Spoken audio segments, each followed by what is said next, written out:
வணக்கம் அன்பு நேயர்களே. மந்த்ரா டிவி நேயர்களுக்கு என் அன்பான வணக்கம். மந்த்ரா டிவி சேனல் வாயிலாக உங்களை சந்திப்பதிலே மட்டற்ற மகிழ்ச்சி. இந்த சேனல்ல வர்ற ஒவ்வொரு நிகழ்ச்சிகளும் ரொம்ப பிரமாதமாகவும் அற்புதமாகவும் இருக்கும். நிச்சயமாக உங்களுக்கு ஜோதிட ரீதியாக ஏதோ ஒரு வகையில் அது வழிகாட்டியாக இருக்கும். தொடர்ந்து பாருங்க, ஆதரவு கொடுங்க, தொடர்ந்து சப்போர்ட் பண்ணுங்க. இன்னைக்கு பார்க்க இருக்கிற தலைப்பு குரு சனி சேர்க்கை அல்லது 2 கிரகங்களும் சமசப்தமும் பார்வை. இதோட பலன்கள் என்ன, பரிகாரங்கள் என்ன அப்படிங்கிறத பார்ப்போம். பொதுவா ஒரு ஜாதகத்துல குரு சனிங்கிறது ஒரு அற்புதமான கிரகம் அப்படிங்கிறத நான் சொல்லுவேன்.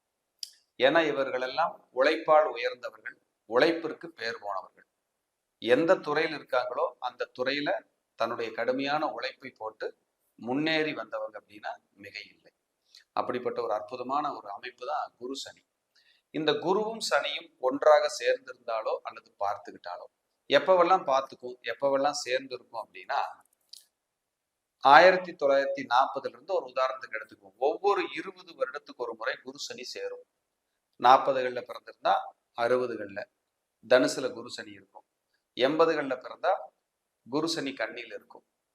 2000 பிறந்தவங்களுக்கு குரு சனி சேர்ந்திருக்கும். 2020 பிறந்தவங்களுக்கு குரு சனி சேர்ந்திருக்கும். ஒவ்வொரு 10 வருடத்துக்கு ஒரு முறை குரு சனி நேரா பார்த்துக்கும். 1970, ஒரு 71, 69, 71 இப்படி ஒரு வருஷம் முன்பின் இருக்கலாம். 10 வருடம், ஒவ்வொரு 10 வருடத்துக்கு ஒரு தடவை நேரடியாக பார்த்துக்கும். ஒவ்வொரு 20 வருடத்துக்கு ஒரு தடவை குரு சனி நேரடியாக சேர்ந்துக்கும். அப்ப குரு சனிக்கு பவர் இருக்கா சார்னா ஆமா. ஏன்னா காலச்சக்கரத்துக்கு 9ஆம் அதிபதி குரு, 10ஆம் அதிபதி சனி. இது ஒரு தர்ம கர்மாதிபதி யோகம். இவங்க பாருங்க, அவங்க வம்சாவளியில அவங்க ஃபேமிலியில உழைப்பால் உயர்ந்து எல்லாத்த விட மேல்நிலையில வாழ்ந்து ஜெயிக்கிறதுக்கான அமைப்பு கொண்டவங்க. இது பொது கருத்து. இது ஒரு 80% பொருந்தி வரும். மற்றபடி உங்க ஜாதக அமைப்பு தான் மற்ற விஷயங்களை எல்லாம் சொல்லணும் அப்படிங்கிறத மைண்ட்ல வச்சுக்கங்க. குரு சனி ரொம்ப சூப்பரான ஒரு பிளானட். ஆனா இதுல பிளஸ் இருக்கு, மைனஸ் இருக்கு. பிளஸ் என்னன்னு முதல்ல பார்ப்போம். நிறைய பெரிய மனிதர்களோட தொடர்பு இவர்களுக்கு எளிதில் கிடைத்துவிடும். தர்ம சிந்தனை மிக்கவர்கள். யாருக்காவது ஏதாவது கொடுக்கணும், செய்யணும், பெருசா எதிர்பார்க்காம அவங்களுக்கு ஏதாவது நல்லது பண்ணணும்னு நினைக்கிற கிரக சேர்க்கை. மைனஸ் அப்படின்னு பாத்தீங்கன்னா, குழந்தைகளால மன வருத்தம் அடையாத குரு சனியே கிடையாது. ஒண்ணு குழந்தைக்கு ஹெல்த் இஷ்யூஸா இருக்கும், இல்ல குழந்தை சரியா படிக்காது, இல்ல குழந்தைங்க லவ் பண்ணிட்டு இருப்பாங்க. அப்படி இல்லைன்னா குழந்தைங்க அப்பா அம்மா பேச கேட்க மாட்டாங்க. இல்லைன்னா குழந்தைங்க ஏதாவது ஒரு ரூபத்துல ஒரு பாதிப்பு இருக்கும். இதனால எல்லாம் அந்த தந்தை தாய் 2 பேருமே கடும் மன உளைச்சலுக்கு ஆளாவாங்க அப்படிங்கிறது ஒரு கணக்கு. அப்ப குருவும் சனியும் சேர்ந்திருந்தால் ஒரு ஜாதகத்தில் அல்லது பார்த்துக்கிட்டாங்கன்னா இவங்க உழைப்பால் உயர்ந்து மேல வந்துருவாங்க. உறவுகளால காயப்படுத்தப்பட்டு உறவுகளால கசக்கி புழிஞ்சு என்ன நல்லது இவங்க போய் செஞ்சாலும் மற்றவங்க இவங்களை முதுகுல குத்துறது உறுதி. இதனாலேயே மன வேதனை அடைஞ்சு இவங்க தனிமையை மட்டுமே எடுத்துக்கிட்டு மற்றவங்க உறவுகளோ நண்பர்களையோ வெறுக்கிற நிலைமைக்கு ஆளாயிடுறாங்க. அப்ப இவங்க தனிமையா ஃபீல் பண்ணி தனிமையா வாழ ஆரம்பிச்சிடுறாங்க. யாரை நம்புறதுன்னு தெரியலங்க, யாருகிட்ட போய் நாம நிக்கிறதுன்னு புரியலைங்க, அந்த மாதிரி மன உளைச்சல் எனக்கு நிறைய இருக்குங்கிற மாதிரியான அமைப்பை இந்த குரு சனி சேர்க்கை கொடுத்து விடுகிறது. அப்ப இந்த குரு சனி சேர்க்கை பார்வை இருந்தா ஒரு ஜாதக ரீதியா இருந்துச்சுன்னா இவர்களுக்கு ஒரு குழந்தை ஹார்ட் பீட் நின்று அபார்ட் பண்ணோம், டிஎன்சி ஆயிடுச்சு, ஒரு குழந்தைக்கு ஒரு குழந்தை இடைவெளி இருக்கு, குழந்தை பிறந்ததுக்கு அப்புறம் குழந்தைகளால மன வருத்தம் அடைஞ்ச, இதெல்லாம் சொல்லலாம். பிளஸ் என்னன்னா குழந்தை பிறந்துதான் இவங்க லைஃப் ஸ்டைல் உயரும், ஒரு உயரத்துக்கு வருவாங்க, புகழ் அடைவாங்க, பொருளாதாரம் சேர்ப்பாங்க, முன்னேற்றம் அடைவாங்க. அப்படின்னா மாற்று கருத்துக்கு இடமே இல்லை. குரு சனியை பிரம்மகத்தின்னு சொல்றோம். அப்படின்னா என்ன அர்த்தம்? சேர்ந்தாலும் பார்த்துக்கிட்டாலும், குரு சனி நட்சத்திரத்துல நின்னாலும் சனி குரு நட்சத்திரத்துல நின்னாலும் இதெல்லாம் பொருந்தி வரும். இந்த குரு சனினால பிரம்மகத்தி வர்றதுனால என்னாகுன்னா நம்ம ஒரு 30 நாள் தூங்கலைன்னா மைண்ட் எப்படி இருக்கும்? அந்த மாதிரி குழப்பமா இருப்பீங்க.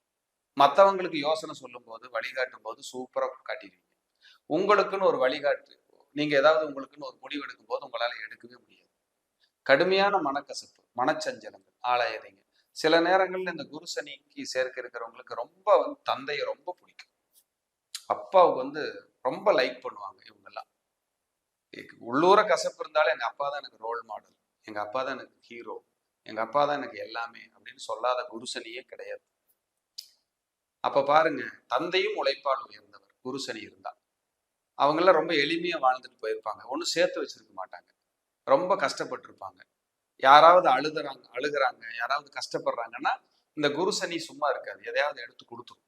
தனக்கு என்ன சக்தி இருக்குதோ அதை கொடுத்து உதவி பண்ணுவாங்க. அப்படிங்கிறதால அந்த குருசனியோட வேலை.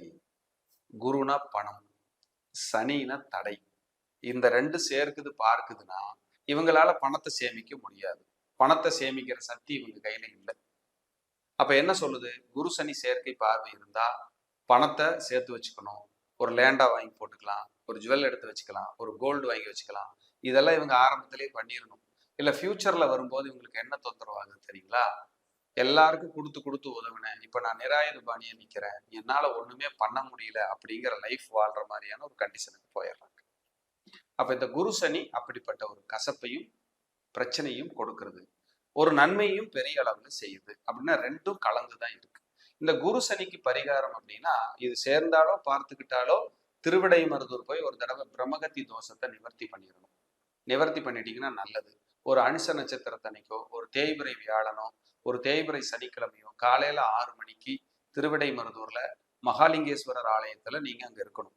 இருந்து பிரார்த்தனை பண்ணிட்டு வந்தீங்கன்னா உங்களுக்கு வாழ்க்கையில ஒரு விமோச்சனம் சூப்பரா கிடைச்சிடும், ஒரு நிம்மதி சூப்பரா கிடைச்சிடும். இதெல்லாம் நீங்க பண்ணீங்கனாலே உங்களுக்கு லைஃப் ஸ்டைல் ரொம்ப நல்லா இருக்கும். ஒரு போராட்டத்திலிருந்து உங்களுக்கு விடுதலை கிடைக்கும். அதே போல மதுரை மீனாட்சி அம்மன் ஆலயத்துக்கு வருடம் ஒரு முறை போயிட்டு வந்தீங்கன்னா மீனாட்சியும் சுந்தரரையும் பார்த்துட்டு வந்தீங்கன்னா உங்களுக்கு மன அழுத்தம் கம்மியாகும், காரிய தடைகள் அதாவது இல்லாம சரியாகி ஒரு நல்ல நிலைமையை நோக்கி நீங்க போறதுக்கான வாய்ப்புகளை எல்லாம் அந்த குருசனி சூப்பரா கொடுத்துரும். ஆனா பொதுவா இந்த குருசனி சேர்க்கை என்பது எளிமையாக வாழ்வார்கள், எளிமையாக வாழ்ந்தவர்கள், கஷ்டத்தை உணர்ந்தவர்கள், கஷ்டம் என்பது இவர்களுக்கு நன்றாக தெரியும், உறவுகளை பற்றி உணர்ந்து கொள்வார்கள், நண்பர்களை பற்றி புரிந்து கொள்வார்கள். இவர்கள் மற்றவர்களுக்கு உதவியாக இருப்பார்களே தவிர யாரிடமும் சென்று இவர்கள் உதவி கோரிக்கை வைக்க மாட்டார்கள். அப்படிப்பட்ட அற்புதமான வாழ்க்கை வாழ இந்த பூமியில் பிறந்தவர்கள் குருசனி சேர்க்கையோ குருசனி பார்வையோ உள்ள நபர்கள். அப்ப குருசனி என்பது உழைப்பால் உயர்ந்தவர்கள், உழைப்புக்கு பெயர் போனவர்கள், உழைப்பை நம்பிய வாழ்வார்கள் என்று சொல்லி இந்த ஜாதக ரீதியாக ஒவ்வொரு தனி மனிதர்களுக்கும் உங்களுக்கு யாருக்கேனும் குருசனி சேர்க்கையோ பார்வையோ இருந்தால் நான் மேற்சொன்ன பரிகாரங்களை கூறியது போல் நீங்கள் வழிபாடுகளை செய்து கொண்டால், ஆலய வழிபாடுகளை செய்து கொண்டால் நிச்சயமாக உங்களுடைய கர்ம வினைகள் குறைந்து பொருளாதார சேர்க்கை, மனது அளவில் மனக்குழப்பம் இல்லாத வாழ்க்கை வாழ முடியும் என்பதை இந்த பதிவின் வாயிலாக உங்களுக்கு தெரிவித்துக் கொள்கிறேன். மீண்டும் ஒரு நல்ல பதிவிலே சந்திக்கிறேன். நன்றி, வணக்கம், வாழ்க வளமுடன்.